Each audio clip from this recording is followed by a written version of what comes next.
Okay, we're on Daf Yud, in the middle of the Maimer. The Alter Rebbe explains that since mitzvahs do still require this form of shmira, of protection, so the question is, what in fact is the mechanism for this shmira? So we turn our attention to the Medrash that says that Shomor, how do we guard it? This is through the study of Mishnah specifically, which is, of course, representative of all of Torah Shabbal Peh, through which we can have a proper shmira over our relationship with Hashem and our Yiras Shamayim and our mitzvah observance and so on, as the Maimer explains. Now, mitzvahs are described as levushim lenefesh, garments. Why? Because they draw down a quality of seviv kol almin into the mamali kol almin, like a garment which surrounds the body. And however, there's also a level of protection of the body and protects the garments via the home. And that's the level of Torah. So this mitzvah is the garment, it's fitted to the body, and the house is the Torah, which surrounds even the garment and the body itself. The Zohar states that Torah is the highest level of Heichal of Kudsha Brichu, and it says also in the Gemara that from the day that the Beis Hamikdash was destroyed, Hashem resides only in the Daled Amos of Halacha. So the Daled Amos of Halacha represents the level of the Beis Hamikdash, which is again base, a home that surrounds the clothing. It's not fitted to the person, like the pasuk says, "V'chol banayich limudei Hashem v'rav shalom banayich al tikri banayich elo boinayich." Like you recognize from the morning daven, that the Yidden are the ones who build the heichel through Torah Shabbal Peh, and therefore the guarding, the shmira, the level of the levushim of Maisa mitzvahs, that they shouldn't be hijacked for anything selfish or other than directed towards Hashem, is through this level of bias. So now we explain. Through Torah Shabbal Peh, we understand the particulars and the nuance and all of the details, even of the Dukei Seifrim. So to a mitzvahs aseh, how to do something precisely, and if so, it's proper, and if not, it's improper. That this is the whole foundation of Torah Shabbal Peh, to be cautious and precise and machmir on divrei Torah, regarding which the Medrash tells us that the words of the Rabbanan are sweeter to me than wine of Torah, because the primary protection for the words of Torah, to make sure that they are sustained through the level of Gvura, of the highest level in Chachmilah, which becomes the seal and the protection, so that the Torah should not be hijacked and taken away from its purpose, is through the mitzvahs and the Ratzon of Hashem. And this is what the pasuk means in Shir Hashirim when it says, Ani Chayma, I am the wall, regarding which the Rabbanans explained that it's a reference to Torah, which, as the Gemara says, that it's a reference specifically to Torah Shabbal Peh, because if we say B'loi Chayma, that it has no guarding, no wall, like it says in Yirmiyah, that the wife surrounds the husband, that is Torah Shabbal Peh. That's what provides the protection that Torah should be properly adjudicated. Now, through speaking the words of Torah, that we say that this is exempt, this person is liable, this is tameh, this is tar, this is prohibited, this is permitted, we make the proper separations to prevent the worldliness and the klipa to suckle off of kedusha. Like it says, the words which I place in your mouth, this is the Mishnah which you speak with your mouth, that they are both, that is, both the words of Hillel and Shammai in the debates of the Mishnah, Divrei Kim Chayim, that which they speak, not the words of Beis Shammai, the words of Beis Hillel, but they're Hashem's words passed through Shammai and Hillel. And through this, we push away the chitzonim, and there cannot be any hijacking of the light that is drawn down through the mitzvah fulfillments. And this is comparable to a home, that it's made to protect the person from the elements. And therefore, Talmidei Chachamim are called the builders, because they build the home that protect the Torah from being hijacked and bombarded by the external elements. Simultaneously, it says, if Hashem will not build the home, a pasuk in Tehillim, that it has to be initially by limudei Havaya. They have to study the level of Havaya, that is the love Hashem b'chol levavcha, with the stirring of the heart, that they should genuinely desire from the depth of their heart to have a Gili Elokus, this level of Seviv Kol Almin, this spirit that evokes from the person down here will evoke a response in kind. And through this, there can be the building, which is not the case if a person just says it on his own, it's not the study of Hashem, but it's his own individual ideas. So there's not going to be this drawing down of Seviv Kolam. And this is what it means, in order that you should fear Hashem and guard his mitzvahs, that in order that there should be a house, that there should be guarding through the engagement of Torah Sheba'al Peh, this is through fearing Hashem. But if a person says, all I have is Torah, I don't have Torah, meaning he's not engaged in a relationship with the infinity of Hashem, he's only engaged in the academic side. The reason being that the whole power to protect that Torah shouldn't be stolen away. That it is that we recognize that it's Dvar Hashem in my mouth. Like it says, the Mishnah is the king. Like a king who declares that no stranger should come forward, that in order there should be the speech of a person as a kelit for the Dvar Hashem, this is through having proper reverence and proper stirring of the heart, that he should genuinely desire this Gilui. And this is now how we understand the psukim. The first it says, "V'zeis hamitzvah." This is the commandment. Asher tziva Hashem, that Hashem is commanded. L'aseh parts, and then you effectuate it in the world. That is, you have to draw down the rutzon of Hashem, the level of Seviv Kolam, and into the physical world, Eretz, which represents Mamalik Kolam. And then you can have the fear of Hashem and the protection. And Vishamarta, that is the two levels from inside and outside. Just like a person absorbs food within his body, and he has the house that protects outside of him through Torah Shebechsav and Torah Sheba'al Peh, that you should speak and you should guard, and they will be guarded. That concludes that mimer. And now we're on Daf Yud Amud Beis. The Alter Rebbe starts a new mimer. The mimer begins with the pasuk from the Parshas Devarim, L'man Tires Hashem Elokecha.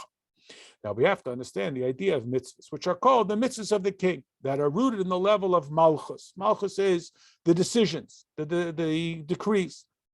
Nevertheless, they are called levushim and makifim, that they have to be prefaced upon the idea of the hishtalshlus from cause to effect.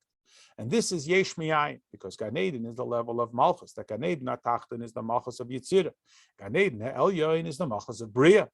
Like it says in the Arizal, that it's the Bina Sheba Malchus, because the idea of Gan Eden is grasping godliness, that they sit and they enjoy the expression of godliness. And this is the level of Bina specifically, but not just Bina the way it is in the level of Atzilus, but after it has passed through the bridge of Malchus.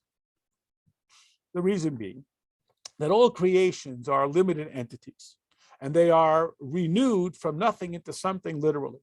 And it's impossible for them to sustain the light of this grasping, which is the level of Atzilus, since we are incomparable to Atzilus, unless that Atzilus passes through the processing of Malchus, which is what causes a change in the way in which it is expressed from one fabric to another, till it can be something that appears completely brand new.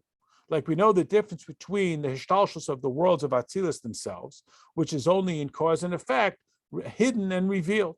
Because the midas, even though they are created from the seichel, that are the product of the seichel, and they appear to be the effect of that which is caused within the person. So when someone is childish, they have childish interests, and as they mature, they don't have those childish interests anymore.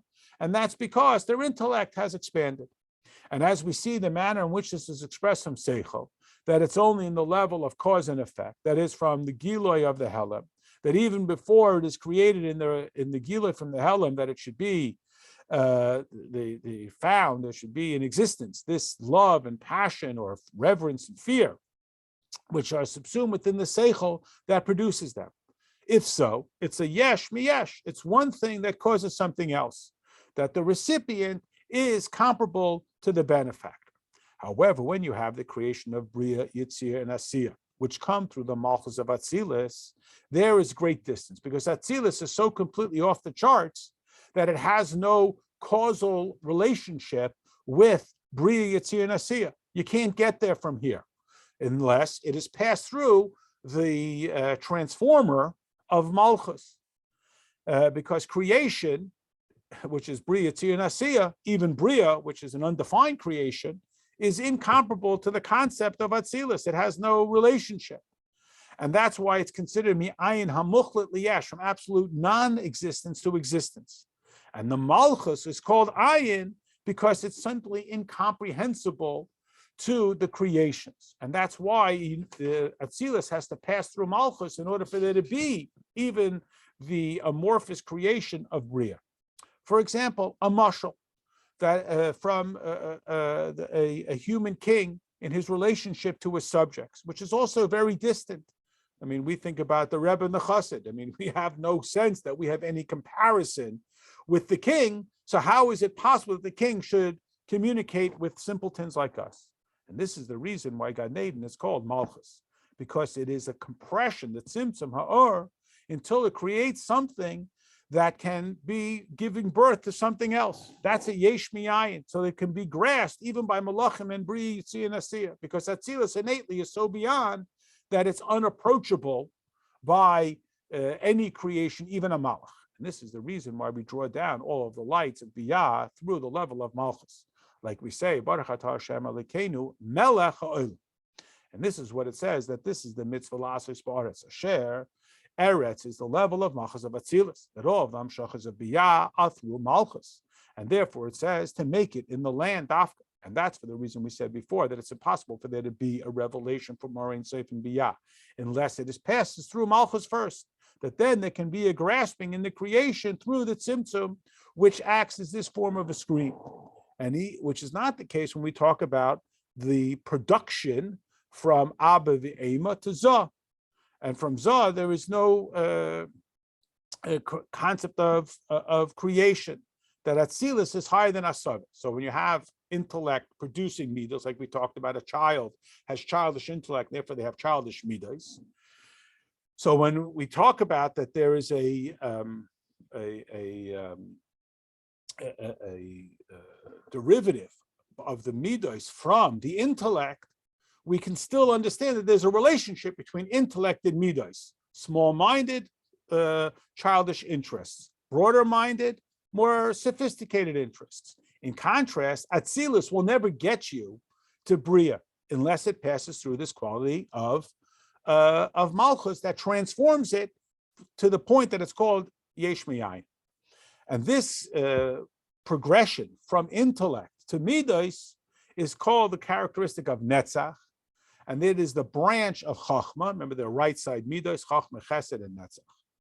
The power for this, again, is the Malchus, that allows there to be a diminishment of the overwhelming of Atzilus, and therefore create a Yesh from what appears to be Ayin. And this is, again, from the quality of Keser, which is the Atzmasor Ein Sof. And that's why it's called Keser, because it crowns everything. It's a level that is higher than it.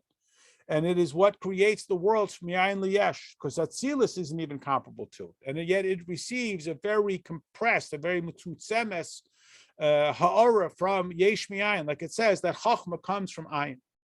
And since the beginning is wedged in the end, Dafka, therefore, where is Kesser most profoundly manifest? In Malchus, more than in the other spheres. And that's what gives it the capacity to create Yesh Mi'ayin.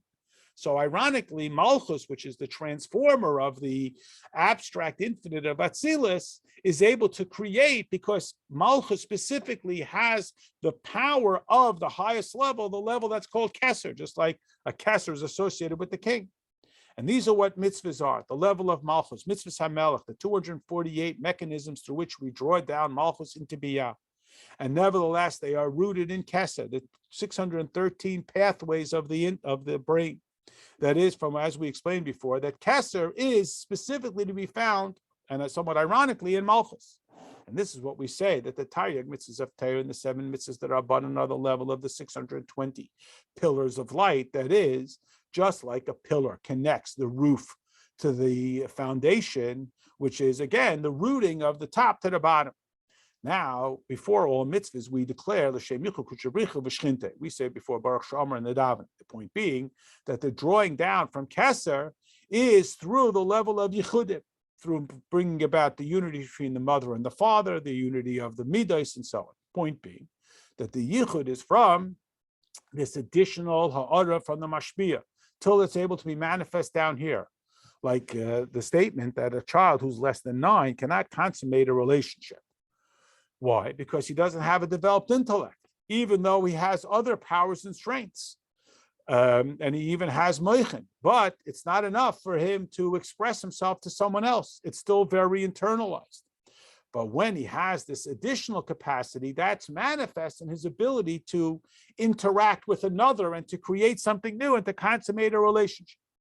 And this is the idea that Chazal explained about Reb Meir, that he could say 300 mashalim for every idea, in contrast to Shlomo HaMelech, who could say 3,000 mashalim. This is seemingly shocking. What chiddush can there be in the mashalim? Why is this such a great praise? Because this is, again, things of Gashmias.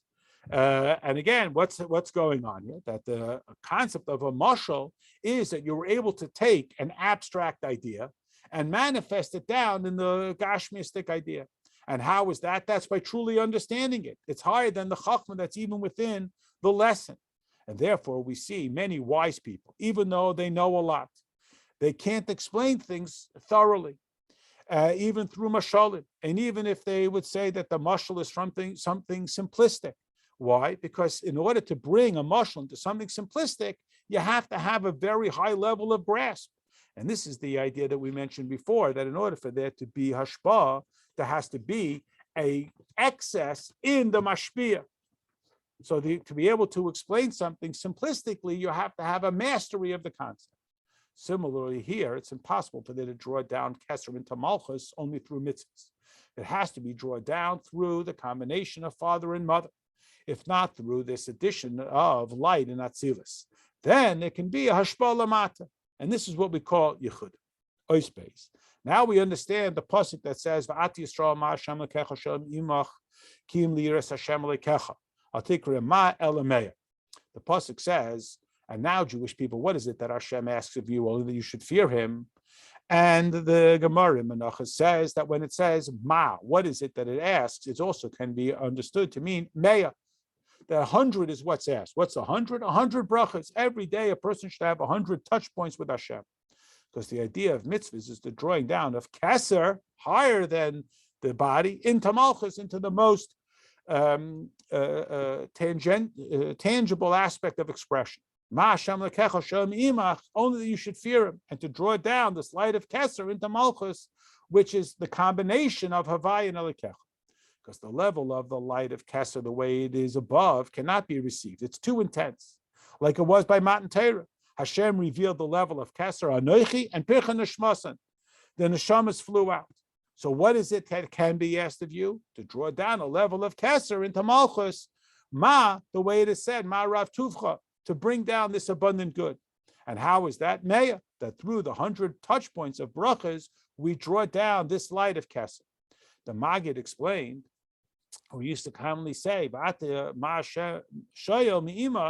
and he would give the reason with the extra explanation by pointing out that it says, that Havaya should be your God personally. That is, that we don't just have to explain to fear Hashem your God, which is a drawing down of the Ein Sof into Malchus, which is called Elikim, but more precisely, that every single person should bring it down within himself, Elokecha, into you. That is, the level of the divine spark of Malchus within his soul, through which the mitzvah will be rooted in the Keser, then drawn down, that it should become Elokecha. And this is what the pasuk means when it says, "V'haftas avai Elokecha b'chol moedecha ru'usa deliba." It's all very personal. Your God, your everything, your stirring of the heart, the depth of your identity, higher than the Caleb, and that's the level of Zah and Atik being absolutely one. Zah is the midas, the internal midas. Atik is the detached level. And they should be one. Through this, we can stimulate this level of Keser, the source of this makif, that it should be drawn down and rest below. And this is the ikar inyan of the mitzvahs. Now, mitzvahs are called levushim and makifim, but Torah is called mozai, nourishment. And like it's described as bread in Mishlei. The point being that Torah is chachma and bina, which is the written Torah that's called the book, the sefer, a rice that comes from chachma, Torah shebal peh, which is called the bina, right? We just get little germs and little points in Torah Shebichsav, and it's expanded upon in Torah Shebal Peh. The point being that Torah is rooted in the level of Keser. It's a Chachma of Keser. And like the pasuk in Tehillim that says the Eidos are raised up in Yaakov and Torah in Yisrael. that is the middle path that holds them all together, top to bottom, from Keser all the way down to Atzilus, that unifies Abba and Ema, Chachma and Bina, to draw down from the father to be developed within the mother through the level of Keser. And this is what it means, that Chachma gives life to its master. That down here, Chachma will give life to mitzvahs, because the mitzvahs are the level of Malchus, and they are rooted and sourced in the Chachma and Bina, Ava, Eim, and Zah, and Malchus of the Chachma becomes the Chachma of Malchus. And from Malchus of Chesed, like it is in Torah, which is the clarification of the mitzvahs, the reason and the logic of the mitzvah, and this is the chayus of the mitzvah itself. Nevertheless, in the source of all sources, the mitzvah is that much greater, even from the level of Chachma of Torah, that the source of mitzvahs from Keser is higher than even the Chachma of Keser. And that's why mitzvahs are called by Leha the Chachma, the master, the authority of Chachma. Nevertheless, the Chachma gives life to its master, to its authority. Like we know that Torah is called the nourishment of the soul, like it says, L'chu lachmu b'lachmi, that's the quote from Shir Hashirim, to give life to them. But mitzvahs are called the garments. That is, because of their root in the light of Keser, which is the level of Makif, and in the Makif in themselves, there are two levels. And comparable to this, other mitzvahs are called the levush, and Torah is called the house, like we talked about before. Do not just read them as children, but as builders. And Malchus is also called the garment fitted to the person, and the house that surrounds the person. Like Rabbi Yossi says, he never called his wife, he called her the one who takes care of his house. Like it says that Hashem built her out of the ribs.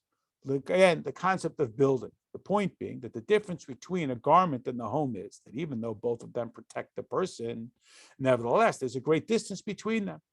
The garment is tailored to the individual who wears it, and it is specific to his measurements. And unlike the house, which surrounds the whole person, regardless of the size of the occupant, so too, there are two levels of makif.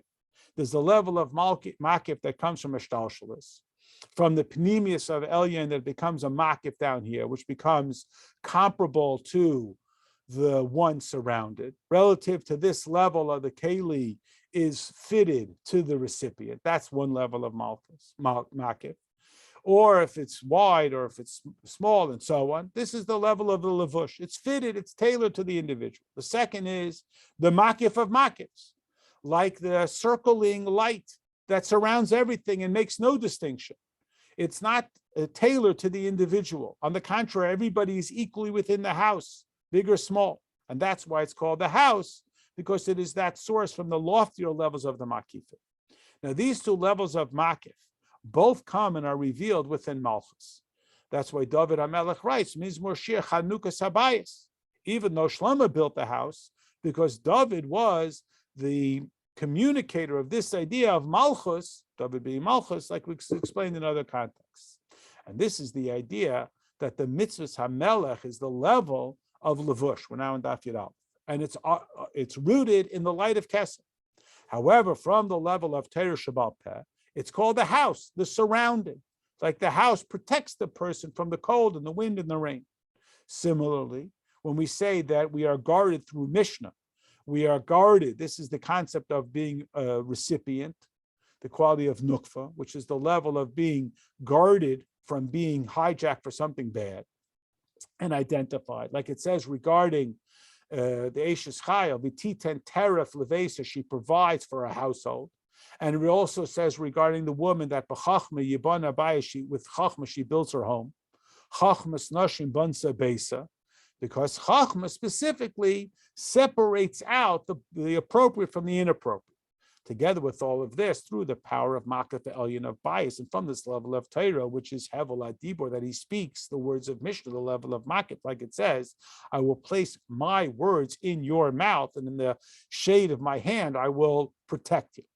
And the point is to understand what is this Shomer. This is the Mishnah that is Dafka Torah Shabbat Peh. The point being that Torah is to separate out between the Tameh and the Tahor. Like it says in the Medrash and Torah's Kainim at the end of Parshas Shmini. Why does it have to say that we have to separate out between the tummy and the tar. Say between a kosher animal, a cow, and an unkosher animal, a donkey.